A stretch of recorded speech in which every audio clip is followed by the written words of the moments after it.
Series का नाम है हाउस ऑफ द ड्रैगन्स। ये सीरीज गेम ऑफ थ्रोन्स के वर्ल्ड के अंदर आती है, बट आपको इस सीरीज को समझने के लिए गेम ऑफ थ्रोन्स देखने की जरूरत नहीं है। ये गेम ऑफ थ्रोन्स का प्रीक्वल है। इस सीरीज की कहानी गेम ऑफ थ्रोन्स की कहानी से 172 ईयर्स पहले की है।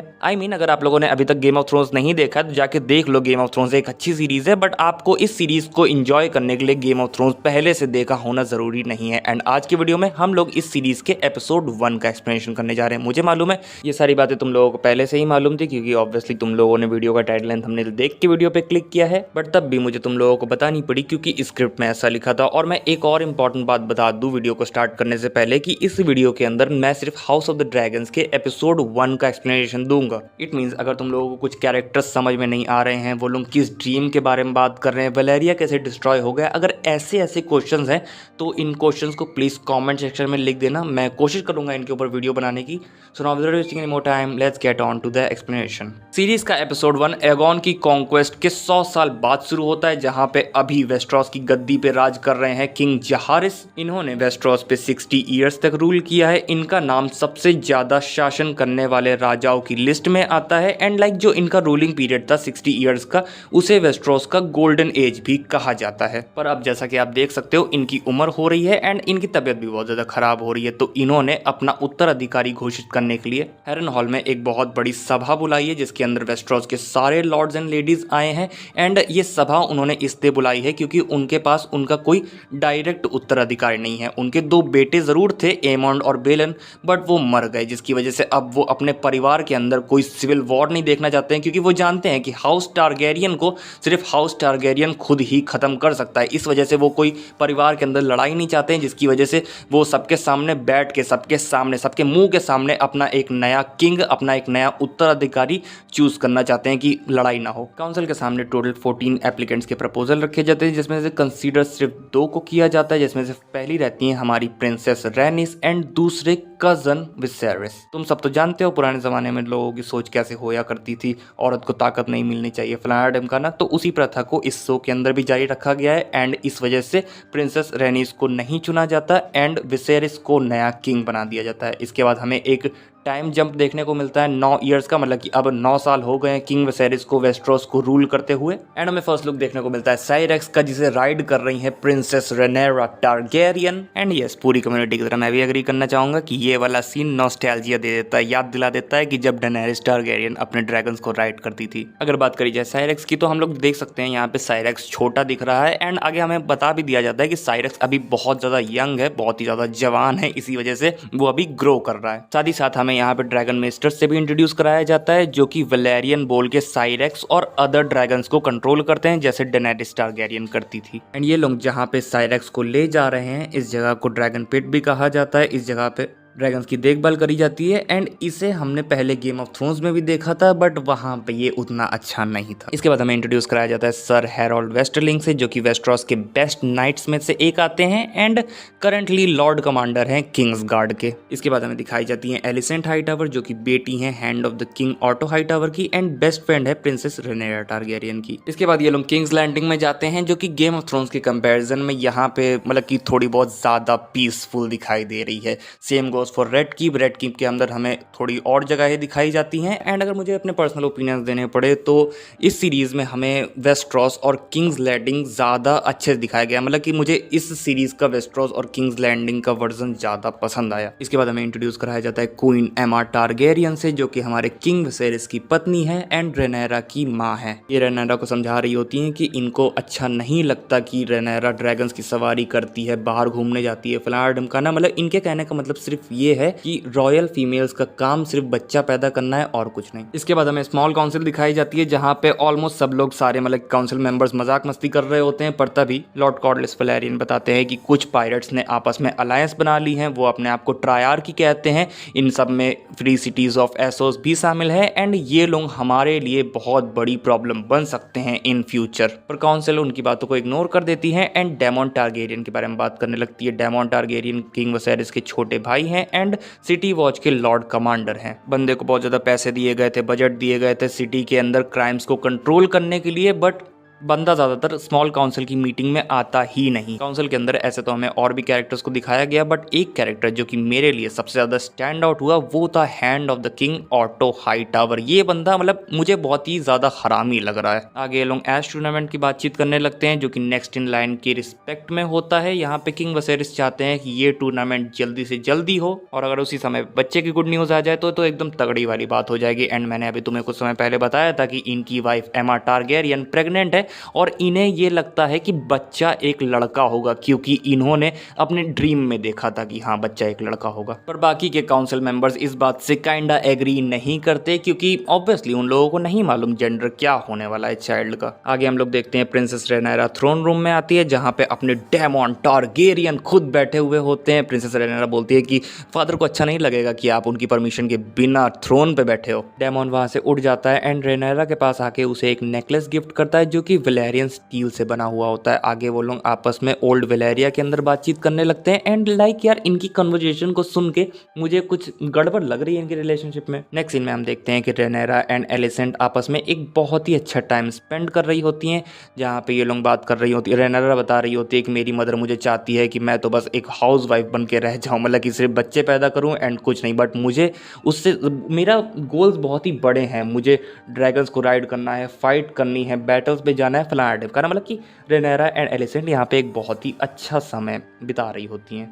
इसके बाद सीन शिफ्ट होकर किंग विसेरिस पे चला जाता है जिन्हें थ्रोन के ऊपर बैठने की वजह से कट लग गया था एंड उस कट की वजह से वहां पे उनका कुछ पस टाइप का बन गया जिसकी वजह से उन्हें कोई अननोन बीमारी हो गई। आगे हम देखते हैं कि किंग विसेरिस अपनी पत्नी एमा टारगेरियन के पास जाते हैं जो कि बहुत ही ज़्यादा स्ट्रेस्ड होती हैं, परेशान होती हैं एंड टेंशन में होती हैं, क्योंकि पास्ट में उनके बहुत सारे मिसकैरेजेस हो चुके हैं जिसकी वजह से ये उनकी लास्ट प्रेगनेंसी है। अगर ये प्रेगनेंसी में मिसकैरेज हो गया, अगर इसमें मिसकैरेज हो गया तो अब वो दूसरी बार नहीं हो पाएगी, क्योंकि अब उनकी ऐसी हालत ही नहीं है। पर किंग वसेरिस उन्हें तसल्ली दिलाते हुए बोलते हैं कि चिंता मत करो, मैंने सपना देखा है, मुझे ड्रीम आया है कि हमारा ये बच्चा एक लड़का ही होगा जो कि वेस्टरॉस का नया उत्तराधिकारी बनेगा एंड हमारी सारी प्रॉब्लम्स को खत्म कर देगा। इसके बाद सीन शिफ्ट होकर डेमॉन टारगेरियन की तरफ चला जाता है जहाँ पे हम देखते हैं कि वो अपने सिटी वॉच के सारे ऑफिसर्स को साथ लेके पूरी सिटी के ऊपर रेड मार देता है एंड पूरी सिटी के सारे क्रिमिनल्स को लोगों के सामने सजा देता है एंड रेपिस्ट लोगों के तो वो औजार भी काट देता है। इसके बाद नेक्स्ट डे इस मैटर को स्मॉल काउंसिल में लाया जाता है जहां पे डायमंड टारगेरियन से पूछा जाता है कि तुमने ये काम ऐसा काम क्यों किया। तो डायमंड टारगेरियन रिप्लाई देता है कि आप लोगों ने मुझसे बोला था कि इस सिटी को क्रिमिनल फ्री करो, क्राइम फ्री करो,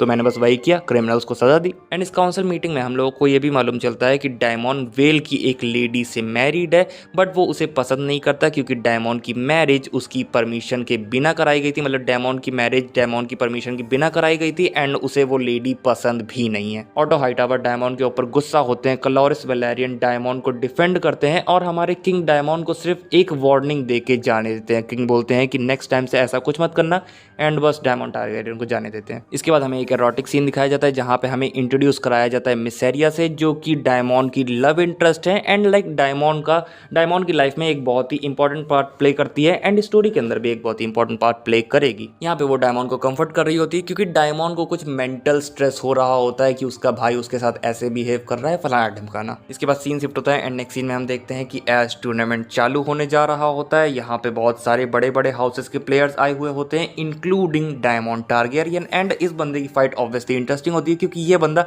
अपने दुश्मन ऑटो हाईटावर की बेटी का फेवर मांगता है। आई मीन उससे फ्लावर डलवाता है अपने उस पे डंडे पे, स्पीयर पे, कुछ गलत मत समझ लेना। इसके बाद हम देखते हैं कि डायमंड टारगेरियन अपने सारे एनिमीज को डिफीट कर देता है एंड देन उसकी फाइट होती है क्रिस्टियन कोल के साथ जो कि एक डॉर्निश नाइट है। एंड जैसा कि हम लोग जानते हैं डॉर्निश पीपल कितने ज्यादा अच्छे होते हैं फाइट में, तो ऑब्वियसली ये चीज हमें यहाँ पे भी देखने को मिलती है जहाँ पे पहले तो इन लोगों की फाइट घुड़सवारी से स्टार्ट होती है बट बहुत ही जल्द जमीन पे आ जाती है क्योंकि क्रिस्टियन कोल हमारे डायमंड टारगेरियन को उसको उसके घोड़े से उतार देते। दूसरी तरफ हम देखते हैं कि क्वीन एमा टारगेरियन की डिलीवरी चालू हो चुकी होती है बट उनकी डिलीवरी में थोड़ी बहुत कॉम्प्लिकेशंस आ चुकी हैं जिसकी वजह से अब किंग वसेरिस को फैसला लेना होगा कि या तो वो अपनी पत्नी को बचा ले या तो अपने बच्चे को बचा ले, एंड किंग वसेरिस अपने बच्चे को चूज करते हैं क्योंकि यार पहले के ज़मानों में ऐसा ही होता था, बच्चों को ही चूज किया जाता। तो फिर और क्या, इसके बाद क्वीन एमा टारगेरियन का पेट काट के बच्चे को बाहर निकाल दिया जाता है, जो कि एक्चुअल में एक लड़का ही होता है। मतलब किंग वसेरिस का ड्रीम सही था, बट अनफॉर्चुनेटली एमा टारगेरियन नहीं बचती, एंड इस तरफ क्रिस्टन कोल भी डेमॉन टारगेरियन को बीट कर देता है। नेक्स्ट सीन में हम देखते हैं कि एक फ्यूनरल रखा जाता है जहाँ पे हम लोगों को मालूम चलता है कि किंग वसेरिस का बच्चा भी ज्यादा समय तक नहीं जिया। यहाँ पे डायमॉन रेनेरा को सहानुभूति देता है। रेनेरा अपने ड्रैगन साइरेक्स को ड्रकारिस बोलती है, एंड वो ड्रैगन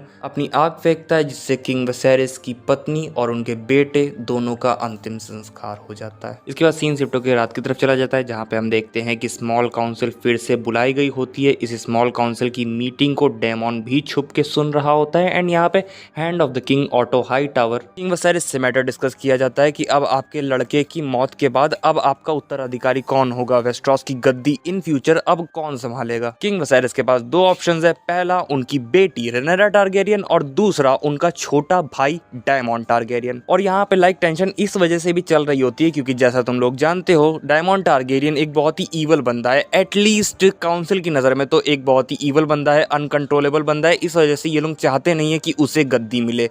पर किंग उन लोगों को समझाते हैं क्या तुम लोग चूतिया हो, वो मेरा छोटा भाई है, वो मुझे नहीं मारेगा, ठीक है। तुम लोग सोच भी कैसे सकते हो कि वो गद्दी पाने के लिए मेरा कत्ल कर सकता। काउंसिल के अंदर एक बार ये भी बात चलती है कि रेनेरा को ही आपका उत्तराधिकारी बना दिया जाए, बट काउंसिल वाले एग्री नहीं कर पाते। सारे काउंसिल वाले इस बात से एग्री नहीं कर पाते क्योंकि ऑब्वियसली एक औरत को राज्य का उत्तराधिकारी बनाना सही नहीं लग रहा था इन लोगों। इन सब चीजों के ऊपर आर्ग्यूमेंट चल रहा होता है, पर किंग गुस्सा होकर मीटिंग को कैंसिल कर देते हैं एंड चले जाते हैं। आगे हम देखते हैं कि ऑटो हाई टावर अपनी बेटी एलिसेंट हाई टावर को किंग के पास किंग के चेम्बर्स में भेजते हैं, अपेरेंटली उसे कंफर्ट फील कराने के लिए। बट हम सब लोग जानते हैं कि ये बंदा क्या प्लान कर रहा है। हम देखते हैं किंग अपने चेम्बर में ओल्ड वेलेरिया का फिगर बना रहे होते हैं, एंड जब एलिसेंट किंग के पास पहुंचती हैं तब हाँ किंग के साथ एलिसेंट बहुत ही अच्छा टाइम बिताती हैं। इसके बाद सीन शिफ्ट होकर डेमन के ऊपर चला जाता है जहाँ पे वो सेलिब्रेशन कर रहा होता है। सेलिब्रेशन के बीच में वो एक स्पीच भी देता है जिसके बीच में वो कुछ ऐसे शब्दों का यूज करता है जो कि एक्चुअल में मुझे भी खराब लग गए। इसके बाद नेक्स्ट डे इस मैटर को स्मॉल काउंसिल में लाया जाता है जहाँ पे किंग के सामने ये सारी बातों को बताया जाता है। किंग इन बातों को सुन के बहुत ज्यादा अपसेट हो जाता है। देन वो जाके डायरेक्टली इन बातों को डायमॉन से पूछता है। डायमॉन जब इन सारी बातों को एक्सेप्ट करता है तब किंग बहुत ही ज्यादा गुस्सा हो जाते हैं। डायमॉन को वेल जाने का ऑर्डर देते हैं एंड रेनेरा को फाइनली अपना उत्तराधिकारी चुन लेते हैं। आगे वो रेनेरा को सारी बातें बताते हैं कि क्यों एगॉन ने सारे किंगडम्स को कॉन्कर किया था। एक्चुअल में एगॉन को एक सपना आया था लॉन्ग विंटर का, व्हाइट वॉकर्स का, कि कैसे व्हाइट वॉकर्स पूरे इंसानियत को डिस्ट्रॉय कर देते हैं, एंड इंसानियत को बचाने के लिए एगॉन ने सारे किंगडम्स को कॉन्कर किया था। और जब ये लॉन्ग विंटर आएगा तब एक टारगेरियन जरूर आयरन थ्रोन पे बैठा होना चाहिए, एंड देन वो सारे किंगडम्स को, सारी ह्यूमैनिटी को यूनाइट करेगा एंड इस लॉन्ग विंटर को हराएगा। आगे हम लोग देखते हैं कि रेनेरा की सक्सेशन सेरेमनी चल रही होती है जहाँ पे सारे वेस्टरोस के लॉर्ड्स एंड लेडीज आए हुए होते हैं, एंड वो सब रेनेरा को एज देयर क्वीन रिकॉग्नाइज करते हैं। इसके बाद सीन शिफ्ट होकर डायमॉन की तरफ चला जाता है जहाँ पे हम देखते हैं वो अपने ड्रैगन कैरेक्सिस के पास आता है, एंड देन उसके साथ वेल की तरफ चला जाता है, एंड यहीं पे एपिसोड खत्म हो जाता है। House of the dragon series के एपिसोड 2 का इंट्रो खत्म होने के बाद हमें फर्स्ट लुक देखने को मिलता है क्रैब फीडर का। क्रैब फीडर के बारे में लॉर्ड कॉर्डलिस वैलेरियन ने एपिसोड 1 में बात करी थी जहाँ पे उन्होंने बताया था कि कुछ पायरेट्स ने साथ मिलकर अपना एक ग्रुप बनाया है। अपने ग्रुप को वो लोग ट्रायर्की बोलते हैं, एंड इस ग्रुप को बैकग्राउंड में सपोर्ट फ्री सिटीज भी कर रही हैं, एंड इस ग्रुप का लीडर है क्रैब फीडर। एंड पर्सनली ये फर्स्ट अपीयरेंस बहुत ही ज्यादा तगड़ा था। इसके बाद सीन शिफ्ट होकर स्मॉल काउंसिल की तरफ चला जाता है जहां पे हम देखते हैं कि वो लोग सर रायम रेडविन की मौत का शोक मना रहे होते हैं। सर रायम रेडविन किंग्स गार्ड के मेंबर थे किंग जहारिस के समय से, और वो पीसफुली अपनी मौत मरे हैं। उनको रिप्लेस करने के लिए कुछ कैंडिडेट्स को चुना गया है। सारे कैंडिडेट्स ने अपने ट्रायल्स पास कर लिए हैं, एंड बस अब मतलब कि चूज करना बाकी है कि कौन सर रायन को किंग्स गार्ड में रिप्लेस करेगा। ये सारी बातें चली रही होती हैं, पर तभी हम देखते हैं कि लॉर्ड कॉर्डलिस वैलेरियन बहुत ज्यादा गुस्से में चेंबर के अंदर एंटर करते हैं एंड पूरी स्मॉल काउंसिल को को बताते हैं कि अब तो क्रैक फीडर ने हमारी 4 शिप्स को डिस्ट्रॉय कर दिया, जिसमें से एक शिप लॉर्ड कॉर्लिस वैलेरियन की भी थी। और यार मतलब अब तो ट्रायर की हम लोगों को खुल्लम खुल्ला चैलेंज कर रही है, अब तो कुछ करो। जिसके रिप्लाई में ऑटो कॉर्लिस वैलेरियन को बोलता है कि आप चिंता मत कीजिए, आपकी जो शिप्स डिस्ट्रॉय हुई हैं उनके आपको पैसे दिए जाएंगे और जितने लोग मरे हैं उनकी फैमिलीज को भी कंपनसेशन दिया जाएगा। बट कॉर्लिस वैलेरियन रिप्लाई करते हैं कि नहीं, मुझे कंपनसेशन नहीं चाहिए, मुझे रिवेंज चाहिए, मतलब कि मुझे चाहिए कि तुम लोग कुछ एक्शन लो इस मैटर पे। तो फिर इस बात पे किंग वसेरिस रिप्लाई करते हुए बोलते हैं कि आयरन थ्रोन कभी भी फ्री सिटीज ऑफ एसोस के साथ डायरेक्ट वॉर में इन्वॉल्व नहीं हो सकता, क्योंकि अगर हुए तो लॉसेस बहुत ही ज़्यादा होंगे। और जैसा कि मैंने तुम लोगों को पहले बताया, फ्री सिटीज़ ही हैं जो कि ट्रायर्की को पैसे और शिप सप्लाई कर रही है। ये सब सुनने के बाद लॉर्ड कॉर्लिस वैलेरियन और ज़्यादा गुस्सा हो जाते हैं और बोलते हैं कि आपके छोटे भाई डेमॉन टारगेरियन ने पिछले 6 महीनों से ड्रैगन स्टोन पे कब्जा कर रखा है और क्राउन ने उसकी इस बात का कोई भी रिप्लाई नहीं दिया है। क्राउन ने कुछ भी प्रोटेस्ट वगैरह नहीं किया है, तो अब कुछ पायरेट्स हमसे क्यों डरेंगे जब क्राउन अपने छोटे भाई के बारे में ही कुछ नहीं कर रहा है। एंड हम लोगों को यहाँ पे ये मालूम चलता है कि किंग वसेरिस ने जो डायमॉन को पिछले एपिसोड में वेल भाग जाने का ऑर्डर दिया था, डायमॉन ने उस ऑर्डर को पूरा इग्नोर कर दिया है एंड इंस्टेड उसने ड्रैगन स्टोन पे कब्जा कर लिया है। एंड यार बंदे ने 6 महीने से कब्जा कर रखा है। लॉर्ड कॉर्लिस वैलेरियन की इस बात का रिप्लाई करते हुए hand of the king auto Hightower बोलते हैं कि अपनी जुबान संभाल के बात कीजिए, आप भले एक स्मॉल काउंसिल के मेंबर हो, आपकी सीट किंग के सीट के बगल में आती है, बट इसका मतलब ये नहीं है कि आप किंग के इक्वल हो। किंग वसेरिस बोलते हैं कि चिंता मत कीजिए लॉर्ड कॉर्लिस, मैंने अपने आदमी पेंटोस और वोलेंटिस में भेजे हैं बातचीत करने के लिए और ड्रैगन स्टोन सही हो जाएगा, रिस्टोर हो जाएगा, बट थोड़ा समय देना पड़ेगा। तभी रेनेरा बोलती है कि समय क्यों देना फादर, हम लोग अपनी ताकत दिखाते हैं, आपके पास ड्रैगन राइडर्स है, हमें भेजिए, हम लोग पूरा मैटर सेटल करेंगे। तभी ऑटो हाईटावर किंग को इशारा करते हुए बोलते हैं कि शायद प्रिंसेस रेनेरा को इस मीटिंग में नहीं होना चाहिए एंड बाहर जाके एक नए किंग्स गार्ड का सिलेक्शन करना चाहिए। आगे हम देखते हैं प्रिंसेस रेनेरा नए किंग्स गार्ड का सिलेक्शन कर रही होती है। यहाँ पे बहुत ही पावरफुल और फेमस हाउसेस से एप्लीकेंट्स आए हुए होते हैं, but still Rhaenyra most of them को रिजेक्ट कर देती है, क्योंकि रेनेरा को यहाँ पे कोई ऐसा नहीं चाहिए जो कि टूर्नामेंट्स में लड़ता है, बल्कि ऐसा चाहिए जिसके पास एक्चुअल में बैटल का एक्सपीरियंस हो। तो इसलिए रेनेरा क्रिस्टियन कोल को as a new kings guard select करती है। ऑटो हाईटावर को रेनेरा का ये डिसीजन पसंद नहीं आता, बट रेनेरा को उससे घंटा फर्क नहीं पड़ता। इसके बाद सीन शिफ्ट होकर किंग वसेरिस और एलिसेंट के ऊपर चला जाता है, जहाँ पे वो लोग अपने बीच का बॉन्ड और तगड़ा कर रहे होते हैं, अपने बीच का रिलेशनशिप और बढ़ा रहे होते हैं। और यार मतलब कि एलिसेंट 14-15 साल की छोटी बच्ची है, क्या क्या चीज़ें दिखा रहे हैं, कलयुग आ गया है। किंग वसेरिस एलिसेंट को बताते हैं कि वैलेरिया के पास ओवर 1000 ड्रैगन्स थे, शिप्स तो इतने सारे थे कि भाई पूरे समुंदर को घेर दे। उनकी कन्वर्सेशन के बीच में किंग वसेरिस से एक ड्रैगन का स्टैचू नीचे गिर जाता है। आगे हम लोगों को यहाँ पे यह भी मालूम चलता है कि 6 महीने से ऐसे ही किंग वसेरिस एंड एलिसेंट मिलजुल रहे हैं, बातचीत कर रहे हैं, और 6 महीने से जब से रेनेरा की माँ मरी है तब से रेनेरा ने अपने फादर किंग वसेरिस से सही से बातचीत नहीं करी है। एलिसेंट यहाँ पे किंग वसेरिस को थोड़ा सा मैनिपुलेट करने की कोशिश करती है कि वो रेनेरा के पास जाके उससे थोड़ी बहुत बातचीत करे, अपने बाप बेटी का रिलेशनशिप अच्छा करे, और इसके बाद एलिसेंट रेनेरा के पास भी जाके उसे भी थोड़ा बहुत मैनिपुलेट करने की कोशिश करती है कि लाइक वो भी किंग वसेरिस के पास जाए एंड बाप बेटी अपना रिलेशनशिप अच्छा करे। इसके बाद सीन शिफ्ट होता है और हम देखते हैं कि लॉर्ड कॉर्लिस वैलेरियन और प्रिंसेस रेनिस किंग वसेरिस से मिलने आए हुए होते हैं। वो सब मिल के आपस में एक दूसरे से सॉरी वगैरह बोलते हैं। किंग वसेरिस बोलते हैं कि सॉरी, मैं आपकी बातों पे ज़्यादा रिस्पॉन्ड नहीं कर रहा हूँ, और लॉर्ड कॉर्लिस बोलते हैं कि हाँ मैं भी सॉरी हूँ कि मुझे भी आपसे इतनी ऊंची आवाज़ में बात नहीं करनी चाहिए थी। इसके बाद लॉर्ड कॉर्लिस वैलेरियन किंग वसेरिस को अपनी बेटी लियाना वैलेरियन से शादी करने का प्रपोजल देते हैं। वो बोलते हैं कि हम दोनों के हाउसेस ही बहुत ज़्यादा स्ट्रॉन्ग और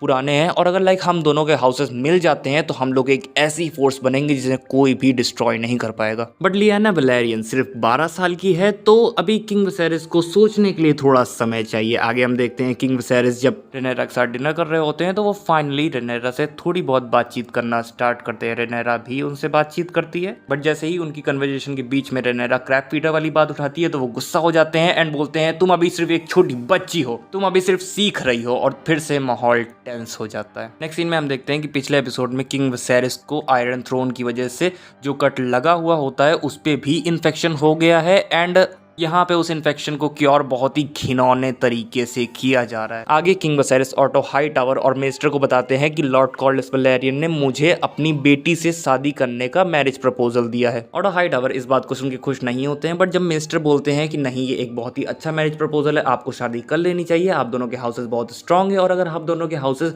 कंबाइन हो जाते हैं तो आप दोनों एक बहुत ही तगड़ी ताकत बनोगे।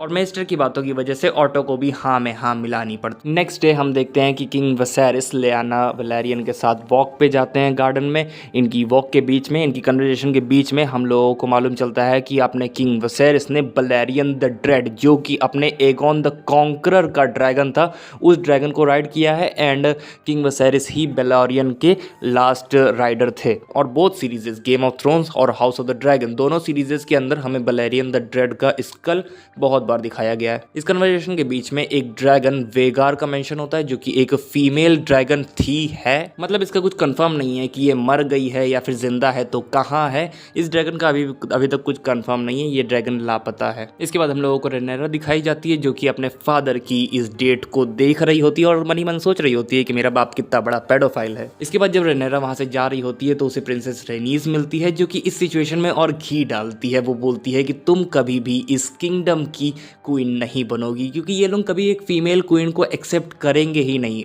किंग वसेरिस शादी ज़रूर करेंगे और उनका जब एक मेल बच्चा होगा, जब उनका कोई लड़का होगा, तब जाके वो उस लड़के को आयरन थ्रोन मिलेगा, ना कि तुम। इसके बाद सीन शिफ्ट होता है और हम देखते हैं कि एलिसेंट वही ड्रैगन का स्टैचू सही करके किंग वसेरिस को लाके देती है। एंड यहाँ पे हम लोगों को देखने को मिल रहा होता है, क्लियरली हम लोग देख पा रहे होते हैं कि किंग वसेरिस को अपने एलिसेंट से प्यार हो चुका है। तभी ऑटो हाईटावर रूम के अंदर आते हैं और वो बताते हैं कि उन्होंने एक बहुत ही अर्जेंट मीटिंग रखी है। इसके बाद हम ड्रैगन मेस्टर्स को देखते हैं मीटिंग के अंदर, जो कि किंग वसेरिस को बताते हैं कि प्रिंस डायमॉन रात में आए और एक ड्रैगन के एग को चुरा के ले गए। साथ ही साथ उन्होंने एक लेटर भी छोड़ा है जिसके अंदर लिखा रहता है कि वो है rightful heir to the iron throne और वैलेरियन ट्रेडिशन के हिसाब से सेकंड शादी भी कर रहा है मिसेरिया से, जो कि हमें एपिसोड 1 में दिखाई गई थी। और इवन भाई बंदे ने अपने भाई को, किंग वसेरिस को, अपने शादी का कार्ड भी भेजा है कि भैया आओ शादी में। और उसने वो ड्रैगन एग इसलिए चुराया है ताकि वो अपनी वाइफ मिसेरिया के, जो वो बच्चे खिलाने वाला नहीं होता जिसमें बच्चे झुलाए जाते हैं, उस पर रख सके।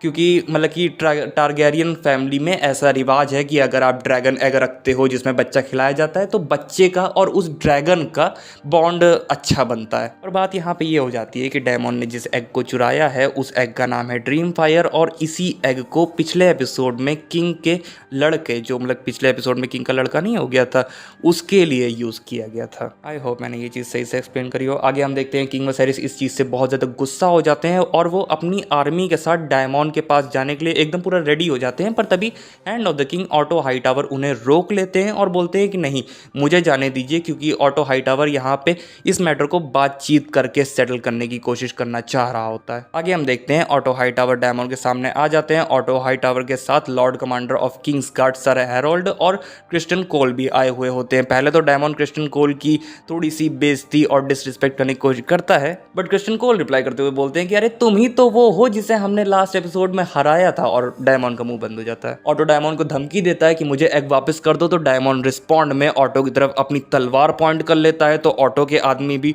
अपनी तलवार निकाल लेते हैं, पर तभी डायमॉन का ड्रैगन कैरेक्सिस आता है और सबकी फटके 64। तभी हम देखते हैं पीछे से प्रिंसेस रेनेरा अपने ड्रैगन के साथ वहां पे आ जाती है और वो आके अपने अंकल डायमॉन से ओल्ड वैलेरियन के अंदर बातचीत करने लग जाती है। उनकी कन्वर्सेशन के बीच में हम लोगों को मालूम चलता है कि एक्चुअल में रेनेरा बहुत अच्छी तरीके से डायमॉन को जानती है और मिसेरिया इस चीज़ को देख के मतलब जेलस हो रही होती है कि मैं डायमॉन को इतना क्यों नहीं जानती हूँ। और वो इस बात से भी शौक हो जाती है, इस बात को भी सुन के उसे शौक लगता है कि डायमॉन ने सबको बोल दिया है कि वो लोग मैरिज कर रहे हैं और वो प्रेग्नेंट है, क्योंकि एक्चुअल में मिसेरिया प्रेग्नेंट नहीं है। डायमॉन ने बस सबका चूतिया काट दिया। आगे हम देखते हैं मिसेरिया वापस चली जाती है और रेनेरा डायमॉन से बोलती है कि अगर आपको आयरन थ्रोन चाहिए, अगर आप एक्चुअल में राजा बनना चाहते हो, तो मैं आपके सामने खड़ी हूँ, मुझे मार दो और आप बन जाओगे heir to the iron throne. But Daemon Rhaenyra को नहीं मारता और उसे एग दे के वापस चला जाता है। डायमॉन मिसेरिया के पास आता है, बट वो डायमॉन से गुस्सा है क्योंकि भाई डायमॉन ने उसकी परमिशन के बिना उसका यूज किया है और वो डायमॉन के पास आई ही इस वजह से है ताकि वो फ्री हो सके। किंग वसेरिस को मालूम चलता है कि उनके काउंसिल वाले एक्चुअल में किंग वसेरिस की न्यू शादी, न्यू मैरिज से एग्री करते हैं,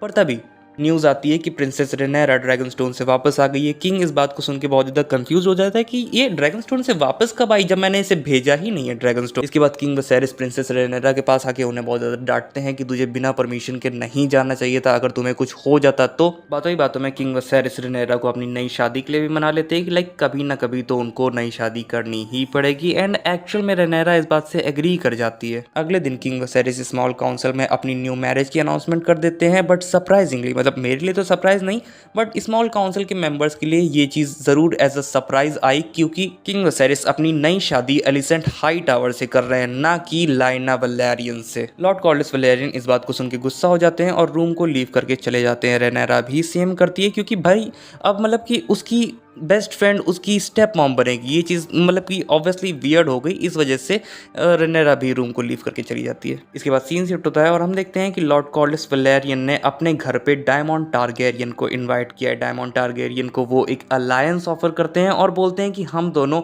सेम हैं, हम दोनों ही घर के छोटे भाई हैं, हम दोनों को ही इज्जत नहीं मिलती है और हम दोनों को ही अपनी इज्जत अपनी मेहनत से बनानी पड़ती है। और इसी के साथ एपिसोड खत्म हो जाता है।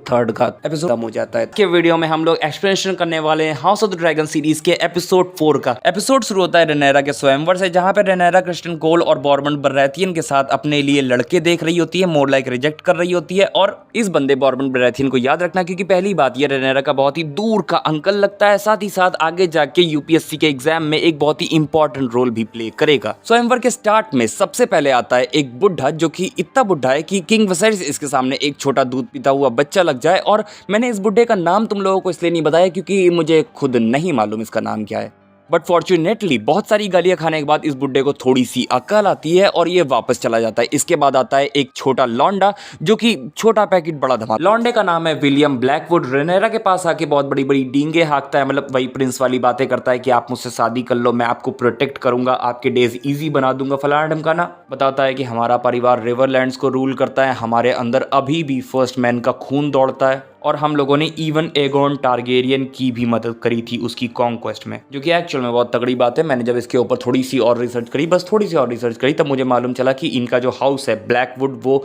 वेस्ट्रोस के one of the most oldest houses में से एक है एंड टलीज के अंदर आता है। अगर तुम लोगों को नहीं याद है कि ये टली हाउस कौन सा है, तो भाई अगर तुम लोगों ने गेम ऑफ थ्रोन्स देखा है तो ये चूतिया बंदा 8 सीजन तक सर्वाइव कर गया था। इसका नाम है एडम्योर टली, तो इसी के हाउस टली के अंदर आता है ब्लैकवुड हाउस। ये सब बातें सुन वहां के सारे लोग लौंडे का मजाक उड़ाने लगते हैं, स्पेशली ये बंदा जिसका नाम है जेरल ब्रैकन। पर भाई अपना लौंडा भी तगड़ा है, वो भी गुस्से में तलवार बाहर निकाल लेता है। इन रिस्पॉन्स बाकी लोग भी तलवार बाहर निकाल लेते हैं। और मैं तुम लोगों को यहाँ पे ये भी बता दूं कि ब्लैकवुड हाउस का और ब्रैकन हाउस का बहुत समय से लफड़ा चलता आ रहा है, इस वजह से यहाँ पे तलवारें इतनी जल्दी निकल गई हैं। रेनेरा लड़ाई झगड़े देखने के मूड में नहीं होती, तो वो वहां से निकल रही होती है, पर तभी किसी के चिल्लाने की आवाज आती है और जब रेनेरा उस तरफ मुड़ के देखती है, तब हम लोगों को देखने को मिलता है कि भाई अपने लौंडे ने जेरल ब्रैकन की जान ले ली है। बोला था मैंने तुम लोगों को लौंडा छोटा पैकेट बड़ा धमाका है। इसके बाद सीन शिफ्ट होता है, हम देखते हैं रेनेरा अपनी शिप में होती है जो कि किंग्स लैंडिंग की तरफ जा रही होती है, पर तभी उनकी शिप के ऊपर से एक बहुत ही बड़ा ड्रैगन आता है एंड ये ड्रैगन है अपना नन अदर देन कैरेक्सिस, जिसका मतलब है डायमंड भाई साहब is back in the town baby. इसके बाद सीन शिफ्ट होकर थ्रोन रूम के अंदर चला जाता है, जहां पे हम देखते हैं सबसे पहले किंग विसेरिस आते हैं, देन सर्वेंट्स आते हैं जो कि किंग विसेरिस को उनका क्राउन देते हैं। किंग विसेरिस क्राउन पहनते हैं, थ्रोन के ऊपर बैठते हैं, देन किंग्स गार्ड आते हैं एंड फिर जाके सारे लॉर्ड्स एंड लेडीज वहां पे आते हैं।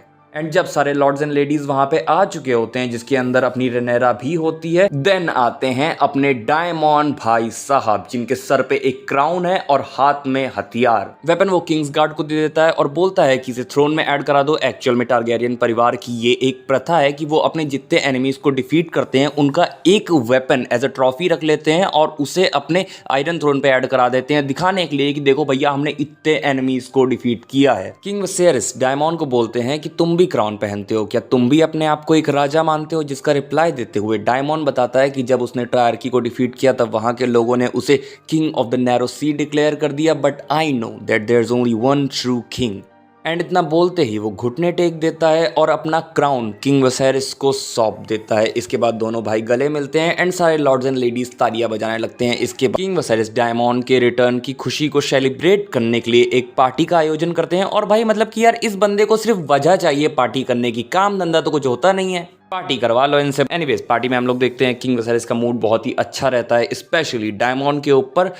इतना अच्छा मूड रहता है कि किंग वसेरिस डायमॉन्ड से बोल देते हैं कि आज तुम मुझसे कुछ भी मांग सकते हो, आज तुम मुझसे जो भी मांगोगे वो चीज मैं तुम्हें दूंगा। बट स्टिल वो रेनेरा के ऊपर काइंड ऑफ गुस्सा होते हैं, और वो इसलिए क्योंकि बंदी ने सारे लड़कों को स्वयंवर में रिजेक्ट कर दिया था। इसके बाद रेनेरा अकेले जाके कहीं पर बैठ जाती है। उसके बाद एलिसेंट हाईटावर उसके पास आती है, और यहाँ पे हम लोगों को देखने को मिलता है कि उनके बीच का रिलेशनशिप अब थोड़ा अच्छा हो चुका है। रेनेरा बताती है कि उसके फादर उसके ऊपर गुस्सा है क्योंकि वो शादी नहीं कर रही है, पर रेनेरा को ऐसी लाइफ चाहिए ही नहीं जहां पे वो एक कासल के अंदर बंद रहे और बस एक बच्चे बनाने वाली मशीन बन के रह जाए। एलिसेंट इस बात को सुन के उदास टाइप की हो जाती है क्योंकि करंटली उसकी लाइफ ऐसी ही हो रखी है। इसके बाद सीन शिफ्ट होता है, हम देखते हैं रेनेरा अपने अंकल डायमॉन्ड से मिलने आई हुई होती है। वो लोग आपस में बातचीत करते हैं बहुत देर तक। रेनेरा उन्हें भी सेम चीज बताती है कि कैसे मेरे फादर मेरी परमिशन के बिना मुझसे शादी करवाना चाहते हैं। एंड डायमॉन्ड रेनेरा को समझाता है कि हमें हमारी इच्छाओं के अगेंस्ट ही शादी करनी पड़ती है, हमारी शादियों का मतलब सिर्फ भाई पॉलिटिकल रिलेशनशिप्स होते हैं। इसके बाद सीन शिफ्ट होकर स्मॉल काउंसिल की तरफ चला जाता है, जहां पे हम देखते हैं ऑटो हाईटावर बता रहे होते हैं कि क्रैब फीडर तो खत्म हो चुका है, पर अब सी स्नेक बहुत ज्यादा पावरफुल हो रहा है। सी स्नेक मतलब अपने लॉर्ड कॉर्लिस वलेरियन, वो बहुत ज्यादा पावरफुल हो रहे हैं। और अभी सुनने में आया है कि लॉर्ड कॉर्लिस वलेरियन अपनी बेटी लेना वलेरियन की शादी ब्रावोस के एक सी लॉर्ड से करवाने की सोच रहा है। और ऑब्वियसली अगर उसने ऐसा कर दिया तो ये एक बहुत ही ट्रबलसम मैटर बन जाएगा आयरन थ्रोन के लिए, जिसको काउंटर करने के लिए हमें अपना भी मैरिज प्रपोजल किसी के पास ले जाना पड़ेगा। बेसिकली यहाँ पे ये बात चल रही होती है कि अगर लॉर्ड कॉर्लिस वलेरियन अपनी बेटी लेना की शादी अगर ब्रावोस के किसी सी लॉर्ड से करवाते हैं तो इन रिटर्न हमें भी रेनेरा की शादी किसी पावरफुल लॉर्ड से करवानी होगी। ऐसे ही सारे ऑटो हाईटावर किंग वसेरिस को दे रहे होते हैं। इसके बाद सीन शिफ्ट होकर रेनेरा के ऊपर चला जाता है, जहां पे हम देखते हैं कि वो अपने चेंबर में जा रही होती है, जिसके बाहर खड़े हैं सर क्रिस्टन को। चेंबर के अंदर पहुंचने पे रेनेरा को एक गिफ्ट मिलता है, जिसके अंदर होते हैं कुछ खराब कपड़े और एक मैप। रेनेरा वही खराब कपड़े पहन के उस मैप को जब फॉलो करती है तब वो पहुंचती है डायमॉन्ड के पास। इसके बाद डायमॉन्ड उसे वेस्टरोस की नाइट लाइफ को एंजॉय करवाने के लिए वो उसे फ्ली बॉटम ले आता है। Flea Bottom basically King's Landing की एक ऐसी जगह है जहां पे बहुत सारे ब्रॉथल्स हैं, और आप इसे किंग्स लैंडिंग की entertainment district slash red light area बोल सकते हो। टहलते टहलते रेनेरा और डायमॉन्ड एक नाटक के पास पहुंचते हैं, जहां पे एक ऐसा नाटक चल रहा होता है जिसके अंदर रेनेरा का मजाक उड़ाया जा रहा होता है। रेनेरा इस चीज को देख के अपसेट हो जाती है, और डायमॉन्ड उसे समझाता है कि देख रही हो अभी भी यहाँ के लोग ऐसी सोच वाले हैं, यहाँ के लोग कभी भी एक क्वीन को एज देयर रूलर एक्सेप्ट नहीं करेंगे। रेनेरा यहाँ से हटके एक फूड स्टॉल के पास जाती है, जहाँ पे वो खाना चोरी करके भागती है। भागते भागते रेनेरा एक गली में पहुंचती है, जहाँ पे उसे सर हैरविंग स्ट्रॉन्ग मिलते हैं। इनके बारे में मैंने तुम्हें एपिसोड 3 में बताया था।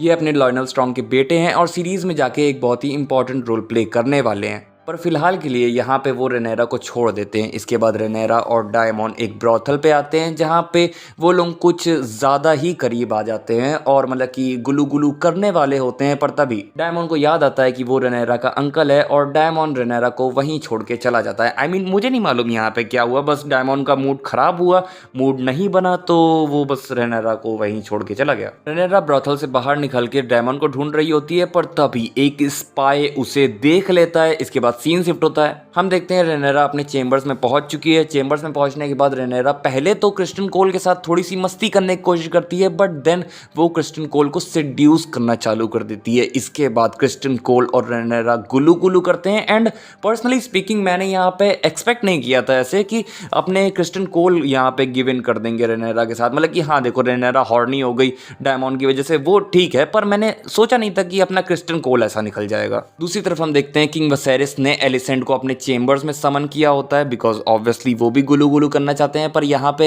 एलिसेंट का मन नहीं होता ये सब करने का। बट तब भी मतलब जब किंग ने समन किया तब ऑब्वियसली एलिसेंट को जाना पड़ता है, और यहाँ पे एलिसेंट की मर्जी के अगेंस्ट उसके साथ ऐसा सब होता है। सीन शिफ्ट होकर ऑटो के ऊपर चला जाता है, जहाँ पे हम देखते हैं उसे व्हाइट वर्म की तरफ से एक मैसेज आया हुआ होता है। White worm basically spice type के लोग होते हैं, तो हाँ उसी की तरफ से ऑटो हाईटावर के लिए इंफॉर्मेशन आई हुई होती है कि अपनी प्रिंसेस रेनेरा को ब्रॉथल के अंदर देखा गया है। सीन शिफ्ट होकर नेक्स्ट डे मॉर्निंग की तरफ चला जाता है, जहां पे हम देखते हैं डायमॉन्ड के साथ में सेरिया होती है, और डायमॉन्ड एक बहुत ही बुरे हैंगओवर के साथ उठता है। आगे ऑटो हाईटावर रेनेरा की ये सारी बातें जाके किंग वसेरिस को बता देता है, पर किंग वसेरिस रिस्पॉन्स में ऑटो हाईटावर के ऊपर गुस्सा हो जाते हैं और उसे गरिया के धर देते हैं और बोलते हैं कि ये सारे रूमर्स कौन फैला रहा है, मुझे उसका नाम बताओ, मैं उसकी आंखें नुचवा लूंगा। मतलब सिंपल भाषा में किंग वसेरिस ये सारी बातें मानने को तैयार नहीं होते हैं और ऑटो हाईटावर को गरिया के चेंबर से भगा देते हैं। पर ये सारी बातें एलिसेंट भी सुन लेती है तो वो डायरेक्ट जाके रेनेरा को कन्फ्रंट करती है, उससे पूछती है क्या तुम ब्रॉथल गई थी, क्या तुमने ये सब किया है। रेनेरा रिप्लाई देते हुए बोलती है कि नहीं, मैंने ऐसा कुछ भी नहीं किया, मैं प्योर हूँ, तुम तो मेरे ऊपर विश्वास करती हो, मैं ऐसा कभी कुछ कर ही नहीं सकती। मतलब रेनेरा यहाँ पे साफ झूठ बोल रही होती है और एलिसेंट को कन्विंस करने की कोशिश कर रही होती है कि नहीं भैया, हमने ऐसा कुछ नहीं किया है, आप हमारे ऊपर बिलीव रखिए। इसके बाद सीन शिफ्ट होकर डायमंड के ऊपर चला जाता है जहाँ पे वो रेड कीप की तरफ आ रहा होता है। पर तभी वहाँ पे सारे किंग्स गार्ड आके डायमंड को पकड़ लेते हैं और उसे किंग वसेरिस के पास ले जाते हैं। इसके बाद किंग वसेरिस वहाँ पे आते हैं और बोलते हैं क्या डायमंड, तुम मुझसे इतनी नफरत करते हो कि तुम अब ये सब करोगे? बोलो, क्या तुम अपने क्राइम्स को कन्फेस करते हो? डायमंड रिप्लाई देता है मुझे मालूम ही नहीं है आप किस क्राइम की बात कर रहे हो, मैंने ऐसी कौन सी हरकत कर दी है तो मैं किस बात के लिए अपने आप को कन्फेस करूं। किंग वसेरिस बोलते हैं क्या तुम रेनेरा को कल ब्रॉथल नहीं ले गए थे, क्या तुमने रेनेरा के साथ ऐसा वैसा कुछ नहीं किया है? डायमंड सही से रिप्लाई नहीं देता क्योंकि ऑब्वियसली वो उसे ब्रॉथल तो ले गया था पर उसने रेनेरा के साथ ऐसा वैसा कुछ नहीं किया है, जो कि हम ऑडियंस को मालूम है, इसलिए वो कंफ्यूजिंग आंसर देता है, सही से आंसर नहीं देता है। बट एक चीज जो वो क्लियरली बोलता है वो ये होती है कि मेरी रेनेरा से शादी करवा दो। कल तुमने खुद ही बोला था कि मैं तुमसे जो भी मांगूंगा वो तुम मुझे दोगे, तो मैं रेनेरा का हाथ मांग रहा हूँ। किंग वसेरिस ऑफ कोर्स ये सब सुन के और ज्यादा गुस्सा हो जाते हैं और डायमंड को ऑर्डर देते हैं कि चलो चलो चलो, अब तुम डायरेक्ट अपनी पत्नी के पास निकलो, डायरेक्ट वेल जाओ, और अगर तुमने अपना चेहरा अब कभी भी मुझे दिखाया तो समझ लेना मैं तुम्हारा गला कटवा दूंगा। आगे हम देखते हैं एलिसेंट हाईटावर किंग को थोड़ा सा समझाने की कोशिश करती है कि नहीं, रेनेरा ऐसी लड़की नहीं है, वो ऐसा कभी नहीं करेगी, फलाना ढमकाना। इसके बाद हम उसी डैगर को देखते हैं जिसकी मदद से आर्या स्टार्क ने नाइट किंग को मारा था। खंजर को गर्म करने के बाद उस पर वही प्रोफेसी लिखी हुई दिखती है जिसके बारे में गेम ऑफ थ्रोन्स के अंदर मेंशन किया। खंजर को गर्म करने के बाद उस पर वही प्रोफेसी लिखी हुई दिखती है जिसके बारे में गेम ऑफ थ्रोन्स के अंदर बात करी गई थी। From my blood come the prince that was promised and his will be the song of ice and fire। तुम लोगों को याद होगा कि कैसे एपिसोड 1 के एंड में किंग वसेरिस ने प्रिंसेस रेनेरा को एगॉन के ड्रीम के बारे में बताया था कि एगॉन ने अपने ड्रीम में व्हाइट वॉकर्स को देखा था, देन जाके उसने 7 किंगडम्स को कॉन्कर किया था। ये सारी बातें ऑलरेडी किंग वसेरिस रेनेरा को बता चुके हैं एंड आज किंग वसेरिस रेनेरा को प्रिंस वाली बात भी बता देते हैं कि कैसे ये प्रिंस प्रॉमिस्ड है जो कि हम सबको व्हाइट वॉकर्स से बचाएगा। इसके बाद किंग वसेरिस रेनेरा से डायमंड वाली बातें करते हैं। रेनेरा ऑब्वियसली रिफ्यूज करती है एंड देन किंग वसेरिस रेनेरा को ऑर्डर देते हैं, लिटरल ऑर्डर देते हैं कि मैंने तुम्हारी शादी लॉर्ड कॉर्लिस के बेटे लाइनोर वैलेरियन से सेट कर रखी है और ये ऑर्डर है, ना कि एक चॉइस जिसे तुम रिफ्यूज कर दो। रेनेरा बोलती है कि ठीक है, मैं अपनी रिस्पॉन्सिबिलिटी समझती हूँ और मैं अपनी रिस्पॉन्सिबिलिटी निभाऊंगी, पर आपको भी अपनी रिस्पॉन्सिबिलिटी एज अ किंग निभानी होगी। आपको ऑटो हाईटावर को उसको उसकी पोजीशन से बाहर निकालना होगा। इसके बाद सीन शिफ्ट होता है, हम देखते हैं किंग वसेरिस ऑटो हाईटावर को अपने पास बुलाते हैं और उससे बोलते हैं कि ऑटो हाईटावर, तुमने मेरी और क्राउन की बहुत मदद की है, तुम वो आदमी हो जिसने मुझे किंग बनना सिखाया है, तुम्हारे इस क्राउन के ऊपर बहुत सारे एहसान है, बट अनफॉर्चुनेटली अब आपके इंटरेस्ट और क्राउन के इंटरेस्ट एक साथ अलाइन नहीं करते हैं, जिसकी वजह से अनफॉर्चुनेटली मुझे आपको आपकी पोजीशन से निकालना पड़ रहा है। इसके बाद सीन शिफ्ट होकर रेनेरा के ऊपर चला जाता है जहाँ पे हम देखते हैं रेनेरा अपनी शांति से किताब पढ़ रही होती है, पर तभी एक मेस्टर रेनेरा के पास आते हैं और उसके पास आके एक दवाई रख देते हैं और बोलते हैं कि ये आपके लिए, बेसिकली ये एक प्रिकॉशन है कि रेनेरा प्रेग्नेंट ना हो जाए। एंड यहीं पे एपिसोड खत्म हो जाता है। तो hello guys, it's me Ayush और मैं तुम सभी का वेलकम करता हूँ चैनल की एक और ब्रांड न्यू वीडियो में। और आज के वीडियो में हम लोग एक्सप्लेनेशन करने जा रहे हैं house of the dragon series के सीजन 1 के लास्ट एपिसोड यानी कि 10th एपिसोड का। एंड यार आज के सीजन 1 का एपिसोड 10 यहीं खत्म हो जाता है। ओ भाई साहब, क्या सीजन था, मजा आ गया। बस अब हमें 2 साल और इंतजार करना है सीजन 2 के लिए। एंड अब चालू हो चुका है real dance of the dragon. Next season में हमें देखने को मिलेंगे क्रैगन स्टार, अंकल डायमंड भी अपने नेफ्यू एमॉन्ड के लिए आ रहे हैं। एंड अब चालू हो चुका है the real dance of the dragon. So guys, बस यही था वीडियो। अगर वीडियो अच्छा लगा हो लाइक कर देना, कमेंट सेक्शन में बताओ कि तुम लोगों को season 1 of house of the dragon कैसा लगा। अगर चैनल पर नए हो तो सब्सक्राइब करके बेल आइकन दबा देना। मैं मिलूंगा तुम लोगों को नेक्स्ट वीडियो में, तब तक के लिए बाय बाय, टाटा।